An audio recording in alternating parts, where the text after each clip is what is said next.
अस्सलाम वालेकुम फ्रेंड्स। आज हम आपके लिए लाए हैं हमारा एक्सपीरियंस हज 22 का, जो हमने इस साल किया था। और इसमें क्या क्या मामला थे, हमने क्या फ़ेस किया, क्या हमारे चैलेंजेस थे, इसमें क्या टिप्स हम शेयर करना चाहेंगे। कोशिश करूँगा कि मैं इसमें हर चीज़ कवर करूँ और आपकी रहनुमाई करूँ, ताकि फ्यूचर में आप जब हज करने जाएँ तो आपने किन किन चीज़ों का ख्याल करना है।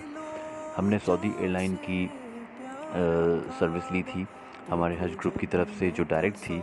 इसमें सबसे बड़ा हमें एडवांटेज ये हुआ कि कहीं पर स्टॉप ओवर नहीं था। तो ये एक बहुत बड़ी ब्लेसिंग है जब आपका स्टॉप ओवर नहीं होता, क्योंकि अगर आपका कहीं स्टॉप ओवर होता है तो आपको बहुत प्रॉब्लम आ जाती है। 5 घंटे, 7 घंटे, 8 घंटे, यू नेवर नो। दूसरी चीज़ इसमें सबसे ख़ास हमें हमें अच्छी ये लगी कि मदीना से डायरेक्ट फ़्लाइट थी। वापसी में मदीना हम गए, हज से फ़ारिग होके, हज के मामलात से फ़ारिग होके हम मदीना गए और मदीना में हमने स्टे किया। और फिर वहाँ से हमने डायरेक्ट फ़्लाइट ली टू कराची। तो we went direct from Karachi to Jeddah, we performed Hajj, and then we came back from Medina. ये जो रूम था, ये पुलमन जमजम का रूम था। हम यहाँ एंटर हुए, इसके बाद हमने कुछ देर आराम किया और फिर इसके बाद हम आए यहाँ खाने काबा की तरफ उम्रा करने के लिए। अल्लाह या अल्लाह प्यारा मक्का है अल्लाह या अल्लाह या अल्लाह प्यारा मक्का है अल्लाह। अब सिलसिला इस तरह हो गया है कि जो मताफ़ है ग्राउंड फ्लोर का, खाना काबा के बिल्कुल साथ, यहाँ पर उम्रा करने वालों को इजाज़त होती है, एहराम में जो लोग होते हैं। तो इसका फ़ायदा एक ये है कि काफ़ी लोगों को मौका मिल जाता है तवाफ़ करने का मताफ़ के एरिया में। वरना पहले एक ज़माने में इसमें बहुत लक वाला सिलसिला होता था, बहुत रश होता था, तो अक्सर लोगों को छत पे जाना पड़ता था, फर्स्ट फ्लोर पे जाना पड़ता था। तो वो एक चीज़ है जिसमें ये एक चेंज है जिसमें काफ़ी लोगों को फ़ायदा पहुंचा है। अच्छा, अब इसमें मामला ये है कि जब आपका उम्रा हो जाता है तो आप अपने होटल में आते हैं। ये पुलमन ज़मज़म की अपनी मस्जिद है, पुलमन ज़मज़म के ग्राउंड फ्लोर, मेज़िन फ्लोर पे, जो एक्चुअली हरम का ही हिस्सा है। ये हरम के पार्ट में है। इस मस्जिद से आपको हरम क्लियरली दिखता है और इस मस्जिद में भी आप नमाज़ पढ़ सकते हैं जमात के साथ, जो जो जमात हरम में हो रही होती है। लेकिन कोशिश की जाए कि नमाज हरम में ही हो, लेकिन अगर नमाज निकल रही है, लेट हो गए हैं, तो ये आपके पास एक अच्छा ऑप्शन है। पुलमन जमजम में जब आप हज ग्रुप से पैकेज लेते हैं तो इसमें ब्रेकफास्ट और डिनर कॉम्प्लीमेंट्री होता है यूजुअली। लंच इसमें नहीं होता, लेकिन ब्रेकफास्ट और डिनर कॉम्प्लीमेंट्री होता है। और ये इनका रेस्टोरेंट है। पुलमन जमजम में दो रेस्टोरेंट्स हैं, और ये वन ऑफ दीज रेस्टोरेंट्स में से है। तो यहाँ पर आपको अरेंजमेंट दी जाती है बुफ़े की, और पाकिस्तानी डिश दी जाती है। टेस्ट काफ़ी हद तक कोशिश की जाती है कि पाकिस्तानी ही हो, और काफ़ी वैरायटी होती है, काफ़ी चीज़ें होती हैं। ब्रेकफास्ट में काफ़ी वैरायटी होती हैं, डिनर में रीज़नेबल वैरायटी होती है, अप्रॉक्सीमेटली 2 से 3 डिशेस होती हैं। यहाँ पर हमें मौका मिला था पुलमन जमजम की मस्जिद में ही, इस स्पेस में जो हरम का ही पार्ट है, तो हमने उसकी वीडियो बनाई थी। और ये वो मोमेंट है कि जब छत पे हमको जगह मिली थी, रश की वजह से मगरिब की नमाज़ हमारी हो रही थी, तो ये हम छत पे आ गए थे। अब सिलसिला इस तरह हो गया है कि जो गेट्स हैं हरम शरीफ के, वो बहुत है ना लिमिटेड पीरियड्स के लिए खुले होते हैं। आपको बहुत एक्टिव रहना होता है, नमाज से आपको आधा पौना घंटा पहले पहुंचना होता है, तो आपको हरम में मताफ़ के करीब या फर्स्ट फ्लोर में आपको जगह मिल जाती है। वरना यूजुअली आपको छत पे भेज दिया जाता है। और डाइवर्जन बड़ी स्ट्रॉन्ग कर दी है, ये लोग रश डेवलप नहीं होने देते। जहाँ इनको लगता है रश डेवलप हो रहा है, वहाँ पर एंट्री एग्जिट ये लोग बंद कर देते हैं, और फिर दूसरी तरफ से रास्ता खोलते हैं। और जब है ना निकलने की बारी बारी आती है मस्जिद से, तो वो लोग वहाँ से भी एग्ज़िट उस वक्त खोलते हैं कि जब मामलात क्लियर हो। इस सिस्टम की वजह से भगदड़ बिल्कुल नहीं मचती, मतलब मामलात बड़े स्मूथली हो जाते हैं।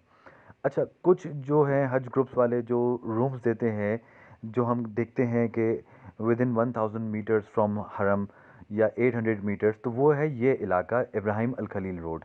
ये बेसिकली वो इलाका है, जो रोड है ये हरम के जो है तकरीबन 200 मीटर से एक्सपेंड होते होते ये 1000 मीटर, 1200 मीटर तक जाता है।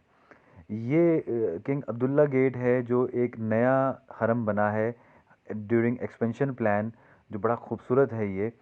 और ये हमारा इत्तेफाक हुआ था, तो हमने इसकी वीडियो बनाई थी। और अब फ्यूचर में एक्सपेक्टेशन है कि हरम में जो है वो 30 से 40 लाख लोग, मतलब हज के दौरान 30 से 40 लोग आराम से अकोमोडेट हो सकते हैं। इस वक्त हरम में एक साथ यकायक मेरे ख्याल से जो हमारा आइडिया है वो 5 से 7 लाख लोग आराम से, या 5 से आप 10 पकड़ लें, आराम से ईज़िली आ सकते हैं। तो ये एक बहुत अच्छी और बड़ी चीज़ है। और इनके क्राउड मैनेजमेंट के बाद तो चीज़ें और आसान हो जाती हैं। अगर आप प्राइवेट हज से आते हैं तो आपने ये भी ख्याल करना है कि आपको बस सर्विसेज कहाँ कहाँ मिलती है। ये बस है प्राइवेट सर्विस की, प्राइवेट हज की। तो इस तरह चीज़ें हैं। ये हमने व्यू लिया था पुलमन जमजम के रूम से। रूम में आपको यूजुअली दो व्यूज़ मिलते हैं। एक व्यू मिलता है इस तरह का जो जो आपको इब्राहिम अल खलील का स्पेस दिखाता है, और दूसरा व्यू होता है खाने काबा का, जिसमें यूजुअली एक्स्ट्रा होता है, ऐसा होता है कि आप एक्स्ट्रा पेमेंट देते हैं। अच्छा, ये जो हमें जगह दिख रही है, ये पुलमन जमजम से आप समझ लें, ये स्पेस बेसिकली 200 मीटर्स 250 मीटर्स में आती है। ये 250 मीटर्स 200 मीटर्स फ्रॉम हरम।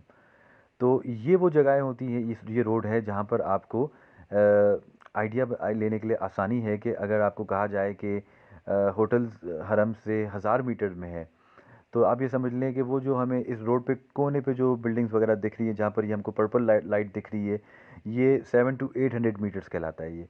तो 1000 मीटर्स 1 किलोमीटर तकरीबन। तो इस तरह जो है ना, बेसिकली ये आपको रूम्स की अकोमोडेशन दी जाती है। बस सर्विस बहुत मैटर करती है। और अब जो न्यू बसेस हैं जो आपको दी जाती हैं प्राइवेट ग्रुप्स में, तो इसमें अटैच बाथरूम भी होता है।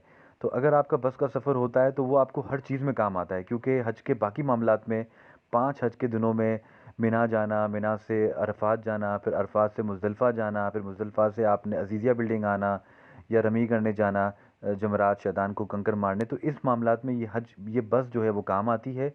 और ये बस का सफ़र आसान हो जाता है इस वजह से कि इसमें अटैच बाथरूम है।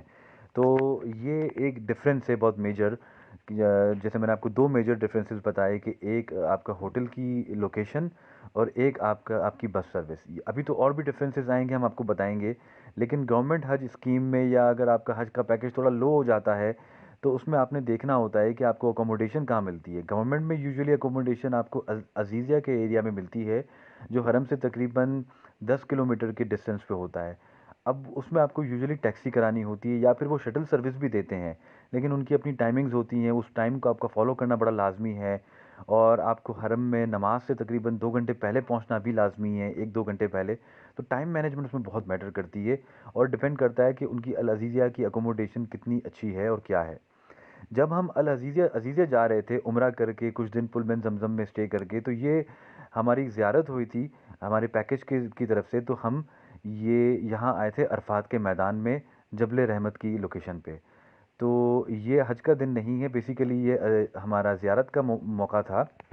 तो उस वक्त हमने ये सोचा कि इसको कवर करें, कि ये जो ऊपर टॉप पे पिलर बना हुआ है पहाड़ पे, ये था जबल रहमत का पिलर।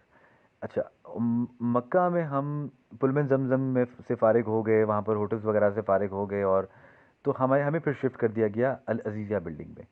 ये अज़ीज़िया बिल्डिंग जो है, ये यूजुअली मिना से करीब होती है। जब हज के फ़राइज़ शुरू होते हैं, तो हमें ये इस तरीके की अकोमोडेशन दी गई थी, और इसमें शेयरिंग यूजुअली होती है। प्राइवेट अकोमोडेशन जो यूजुअली होती है वो आपको मिल सकती है एक्स्ट्रा पेमेंट पे, वो भी ऑफ कोर्स मक्का और मदीना में। और अज़ीज़िया में अगर आप प्राइवेट लेने लेने जाते हैं तो आपको ज़्यादा पे करना पड़ जाता है। इसमें बुफ़े सिस्टम होता है, आपको फूड अच्छा मिलता है अज़ीज़िया में। ये भी डिपेंड करता है कि आपने अपना पैकेज किस कंपनी के थ्रू करवाया है। तो आपने ये चीज़ भी नोट करना लाजमी है पैकेज की रजिस्ट्रेशन के टाइम पे, पेमेंट के टाइम पे, कि वो आपको क्या क्या सर्विस दे रहे हैं, अज़ीज़िया में अकोमोडेशन कहाँ दे रहे हैं, और क्या क्या फैसिलिटीज़ दे रहे हैं, बुफ़े सिस्टम दे रहे हैं, 3 टाइम्स मील दे रहे हैं। तो ये हमें जो सर्विस दी गई थी, इसमें एक चीज़ तो बहुत अच्छी थी कि ये जो रिफ़्रेशमेंट्स हैं, ड्रिंक्स वगैरह, टी वगैरह, जूसेस वगैरह, ये 24 आवर्स कॉम्प्लीमेंट्री था, और खाना तीन तीन टाइम लगता था। अब जब आप अज़ीज़िया शिफ्ट हो जाते हैं, तो अज़ीज़िया में शिफ्ट होने के बाद आपको हरम फिर टैक्सी में आना पड़ता है। गवर्नमेंट में शटल चलती है, लेकिन आपने ऑलरेडी पुलमन जमजम में रहते हुए, या नियरेस्ट टू हरम आपने रहते हुए, वहाँ पर पैदल ही वॉक करके नमाज़ें आपने अच्छी खासी पढ़ ली होती हैं, तो फिर हज से 2 दिन 4 दिन पहले वो आपको अज़ीज़ा बिल्डिंग शिफ्ट करते हैं। तो यूजुअली फिर यहाँ आप 10 से 15 किलोमीटर दूर दूर आ जाते हैं। तो ये है डिफरेंस गवर्नमेंट और प्राइवेट में, कि प्राइवेट में आपको जो है अज़ीज़ा बिल्डिंग में देर से शिफ्ट किया जाता है, और गवर्नमेंट में यूजुअली आपको डे वन से ही शिफ्ट कर दिया जाता है। तो ये है मामला। ये जो है वीडियो हम जब मिना पहुंचे थे, 8 ज़िलहज को जब अज़ीज़िया में आप स्टे कर लेते हैं, तो अज़ीज़िया में स्टे करने के बाद आप 8 ज़िलहज को मिना आते हैं। फजर की नमाज के बाद कुछ लोग रात को ले आते हैं 8 ज़िलहज की, और कुछ लोग जो हैं फजर की नमाज के बाद ले आते हैं मिना में। वही बस में, जैसे बस का आपको बताया गया कि आप उसी बस में इजीली आराम से मिना आते हैं, और मिना में आपको कुछ इस तरीके के टेंट्स मिलते हैं। अच्छा, मिना के जो ये टेंट्स हैं ये कैटेगरी वाइज होते हैं। इसमें कैटेगरी और मिना मकतब नंबर, ये दो अलग अलग चीज़ें होती हैं। देखें, कैटेगरी होती है कि मकतब के इस टेंट के अंदर आपको सर्विसेज क्या दी जा रही है। क्या अटैच्ड एयर कंडीशनर है, एक्स्ट्रा एयर कूलर तो यूजुअली सभी का होता है, लेकिन क्या एडिशनल एसी है, अच्छा मैट्रेस दिया गया है, या आपको जो है इसमें सोफ़ा कम बेड दिया गया है, या और क्या क्या सर्विसेज आपको दी गई हैं, ये डिपेंड करता है कैटेगरी। कैटेगरी ए में अटैच बाथरूम होता है, एयर कंडीशनर होता है, सोफ़ा कम बेड होता है, और कैटेगरी बी में सोफ़ा कम बेड होता है तो शायद एसी होता है, लेकिन बाकी चीज़ें नहीं होती हैं, अटैच बाथरूम नहीं, वो बाथरूम शेयरिंग में हो जाता है। और कैटेगरी सी और डी में सिर्फ एयर कूलर होता है और छोटे छोटे मैट्रेसेस होते हैं, और शायद शायद डी कैटेगरी में मैट्रेसेस भी नहीं होते, आपको कारपेट में सोना होता है। तो ये कैटेगरीज का डिफरेंस हो गया। और मकतब नंबर वो चीज़ होती है कि आप बेसिकली जमरात और अपनी अजीज़ा की बिल्डिंग से कितने करीब हैं, ये चीज़ बहुत मैटर करती है। और हज के पैकेजेस में जो पैसों का जो डिफरेंस होता है, अमाउंट का जो डिफरेंस होता है, वो मेनली इसी चीज़ का होता है कि आपका मिना जो है वो, मिना का मकतब है अजीज़िया बिल्डिंग से, या और अजीज़िया बिल्डिंग और जमरात जो शैतान को कंकर मारने जाते हैं उससे कितना करीब है। तो ये चीज़ बहुत मैटर करती है आपके हज के मामले में। तो अब ऐसा क्यों? अब फॉर एग्ज़ाम्पल जैसे 2022 में जो हज हुई थी, इसमें पैकेजेस बड़े महंगे थे, about 12 lakh 10 lakh. Usually private packages तो वो 10 लाख से ही शुरू हुए थे। गवर्नमेंट पैकेजेस पैकेज 8.5 लाख में था, और प्राइवेट जो है वो 10 लाख से स्टार्ट हुए थे, जो 15 17 18 तक गए थे, या और भी आगे गए थे। अब इसमें डिफरेंसेस क्या था? जैसे फॉर एग्ज़ाम्पल एक कपल का मैं आपको केस बताऊं कि उनको 25 से 30 दिन का पैकेज मिला था, तकरीबन 12.5 लाख में। अब उसमें उनको मक्का में, मदीना में बहुत अच्छी होटल्स दी थी, लेकिन मकतब उनको दे दिया था काफ़ी दूर। जैसे मकतब नंबर लेट से 38 39, और मकतब स्टार्ट होता है मकतब नंबर 1। मकतब नंबर 1 का मतलब हुआ वो अजीज़िया बिल्डिंग और आपका जमरात है शैतान को कंकर मारना, उससे कितना करीब है। तो ये चीज़ भी मैटर करती है। तो इसमें क्या हो जाता है कि आपका जो कुछ हज कंपनीज़ है ना, वो हज के 5 दिनों में अच्छी सर्विसेज पे फोकस करके एक्स्ट्रा पैसे चार्ज कर लेती हैं कि हम आपको हज के 5 दिनों में कोशिश करेंगे कि आपको सारे मामलात आसानी से कराएं। और कुछ कंपनीज़ हज के 5 दिनों में जो है वो आपको जैसे खुला छोड़ देती हैं। आपने बहुत सारे मामलात पैदल पैदल करने होते हैं, आपने ट्रेनों में धक्के खाना खाना होता है, क्योंकि ट्रेन का रश एक बहुत हाई लेवल का रश होता है। तो आपके मकतब जितना दूर हो जाएगा इतना आप ट्रेन के सफ़र में आपको है ना करना पड़ेगा, या पैदल सफ़र करना पड़ेगा। लेकिन मकतब आपका जितना करीब होगा, मकतब नंबर 5 से 6 7 8 वगैरह, तो उसका मतलब ये होगा कि आपने किसी पे डिपेंडेंसी नहीं करनी, आप खुद ही चले जाएंगे अजीज़ा बिल्डिंग, खुद ही चले जाएंगे आप शैतान को कंकर मारने। तो ये चीज़ें होती हैं। फिर जब हज के 2-3 दिन गुजर जाते हैं, आप मुज़दलिफ़ा के बाद आप शैतान को जब कंकर मारने जाते हैं मुज़दलिफ़ा के बाद, जैसे कि आप 8 ज़िलहज को पहुंचते हैं अरफा मिना। फिर मिना में आप सुबह मॉर्निंग में, नेक्स्ट मॉर्निंग फजर के बाद आप अरफात के मैदान आ जाते हैं। तो ये वीडियो जो है अरफात के मैदान की है, ये जो हम दिख रहे हैं। तो अरफात के मैदान में भी आपको बस लेके आती है, आपकी जो बस सर्विस होती है वो आपको आराम से लेके आती है, क्योंकि अरफात मिना से 15 किलोमीटर के डिस्टेंस पर है। अब इसमें 3 घंटे 4 घंटे 5 घंटे लग सकते हैं, depending upon rush, depending upon crowd. लेकिन टेंशन वाली बात नहीं होती। अगर कंपनी अच्छी है तो आपको बस में अटैच बाथरूम भी होता है, आप आराम से बस में ईजी होकर तलबिया पढ़ते हुए और अल्लाह से दुआएं मांगते हुए अच्छे तरीके से आप सुकून से जा सकते हैं। और वो बस आपको एग्जैक्टली उतारती है आपके मिना के टेंट के पास, तो आप अपने टेंट में चले जाते हैं, और सॉरी आपको अरफात के टेंट में उतारती है, और अरफात के टेंट में आप चले जाते हैं। और अरफात के टेंट में आपका क़याम होता है ज़वाल से लेके, ज़ोहर से कुछ टाइम पहले से लेकर मगरिब, गुरूब आफ्ताब मगरिब के थोड़ी देर के बाद तक का। इसमें आप स्टे करते हैं, और इस दौरान जैसे कि मिना हो गया, अरफात हो गया, अब इस दौरान आपने एक मेन चीज़ का ख्याल ये करना है कि आप जो है खाना पीना कम करें। आप फ्रूट्स पे डिपेंडेंसी कर लें, आप लबन पिएँ जैसे लस्सी होती है वहाँ की, और आप पानी पिएँ और जूसेस पिएँ।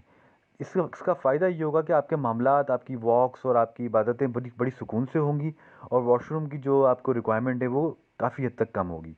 वॉशरूम जाने की नीड है तो याद रखिएगा कि नमाज से आप 2 घंटे पहले जाइए। नमाज से आधा घंटा पहले भी अगर आप जाएंगे तो आपको बहुत लंबी क्यू मिलेगी और आपका मामला बड़ा ख़राब हो सकता है, मसले हो सकते हैं, तकलीफ़ में आप आ सकते हैं। तो ये जो टिप्स हैं, ये इनका ख्याल करना बड़ा ज़रूरी है, जैसे जैसे हम आपको दे रहे हैं। और दूसरी चीज़ ये है कि आपने मिना में हैं, अरफात में हैं, जैसे हम अरफात अज्यूम करते हैं कि हम अरफात में जैसे पहुंच गए, तो आपने अपने साथ अम्ब्रेला भी लाजमी रखनी है, क्योंकि ऐसे मामलात में कभी कुछ भी हो सकता है। लेट्स से कि एयर कंडीशनर्स ख़राब हो गए, तो आप वहाँ पर बर्दाश्त करेंगे, सब्र करेंगे और अल्लाह पे भरोसा रखेंगे। अब एयर कंडीशनर्स अगर ख़राब हो गए तो कुछ नहीं हो सकता, कोशिश की जाएगी, वहाँ पर टेक्नीशियंस होते हैं, एसीज़ को चेक करने आते हैं, लेकिन कभी कभार एसीज़ के कार्ड उड़ जाते हैं एक्सट्रीम हीट की वजह से। तो आपके पास अगर अम्ब्रेला होती है तो आप क्या करते हैं कि अरफात के मैदान में देखिए, मिना में क्या होता है कि वहाँ एयर कूलर्स और बैकअप में एयर कंडीशनर्स, और वहाँ पर टाइम ईज़िली हो जाता है और टेंशन वाली बात नहीं इतनी यूजुअली होती। अरफात में वो खुला एक मैदान होता है, तो वहाँ पर गर्मी का जो रुझान है, वो इफ़ेक्ट है, वो ज़्यादा भी होता है। और अरफात में कुछ इस तरीके की अकोमोडेशन होती है कि एक टेंट में अच्छे खासे लोग आते हैं। मिना के टेंट में, एक टेंट में 20 लोग, 10 लोग, 15 लोग, 20 लोग इस तरह आते हैं, और अरफात के टेंट में ज़्यादा लोग आते हैं। और एक और चीज़ का भी ख्याल करना बहुत ज़रूरी होता है कि ये जैसे मकतब नंबर 8 का कार्ड है, तो सख्ती जो है अब बढ़ गई है। अब ऐसा नहीं है कि कोई बंदा किसी और के टेंट में चला जाए या कोई किसी के टेंट में चला जाए, तो इस तरह अब नहीं होता। ये एक स्नैपशॉट है मिना के टेंट की, अरफात के टेंट की नहीं। कि जैसे आपको बताया गया कि मिना में यूजुअली इसी तरह की अकोमोडेशन होती है, लेकिन अरफात में जो है वो थोड़ी सी अकोमोडेशन ज़्यादा लोगों की होती है। तो उसमें आपके पास अम्ब्रेला होती है, तो कभी आप बाहर आना होगी आपको टेंट से दुआ करने के लिए, या वैसे ही आप बाहर आ गए, तो आपके लिए वो काम आती है। जब अरफात में आपका क़याम हो जाता है, तो फिर आप मुज़दलिफ़ा की तरफ आते हैं मगरिब की अज़ान के बाद। और मुज़दलिफ़ा में आपने मगरिब और इशा की नमाज़ मिल के पढ़नी होती है, जॉइन करके पढ़नी होती है। जैसे पहले मगरिब की नमाज़ जमात होती है, फिर फ़ौरन ही इशा की जमात होती है, और आपका ग्रुप लीडर ही आपकी जमात करवाता है। और अरफात में जो है वो आपकी जो जमात है, नमाज़ें होती हैं, वो आपका ग्रुप लीडर ही आपके टेंट में करवाता है। और आप चाहें तो मस्जिद नमीरा भी जाके पढ़ सकते हैं, लेकिन मस्जिद नमीरा अगर करीब है तो जाएं, नहीं तो आप ग्रुप लीडर के साथ ही टेंट में वहीं रहें, वहीं इबादत करें, दुआएं करें और उनके साथ ही नमाज़ पढ़ें। मुज़दलिफ़ा में मैं ये टिप देना चाहूँगा कि जब आप मुज़दलिफ़ा में आते हैं, तो मुज़दलिफ़ा में आपने ये रात क़याम करनी होती है। जो अरफ़ात में आपने मगरिब तक वक़्त गुज़ारा, तो मगरिब के बाद से लेके फ़जर तक, नेक्स्ट फ़जर तक आपने यहाँ मुज़दलिफ़ा में वक़्त गुज़ारना है। तो यहाँ पर मैं आपको ये टिप दूँगा, जैसे वॉशरूम की टिप मैंने आपको दी कि आपने कैसे नमाज़ से 2 घंटे पहले जाना है। खाने का भी आपको बताया कि खाना आपने कितना लिमिटेड और कंट्रोल करके खाना है, फ्रूट्स और जूसेस पर डिपेंडेंसी ज़्यादा हो। और तीसरी चीज़ ये है कि आप अम्ब्रेला रखें, और साथ में आप इन्फ्लेटेबल कॉम्पैक्ट मैट्रेसेस आते हैं, वो अपने साथ रखें। ये हर मोमेंट पे आपके काम आएंगे। कभी मैट्रेस मिला ना मिला, कभी आपको कोई चादर मिल गई। अब देखें, ये साहब तख्त पे सोए हुए हैं, ये कुछ लोग कारपेट पे सोए हुए हैं, है सब्र और बर्दाश्त। लेकिन अगर आपके पास छोटा सा हैंड कैरी टाइप का मैट्रेस हो, हल्का सा भी फूल जाए वो, तो इसमें क्या प्रॉब्लम है, आपके लिए ईजी हो सकता है। और इन चीज़ों का ख्याल करें, जैसे कि मैंने मेंशन किया है, umbrella, inflatable mattress, spray bottle for वज़ू एंड वॉशरूम, अनसेंटेड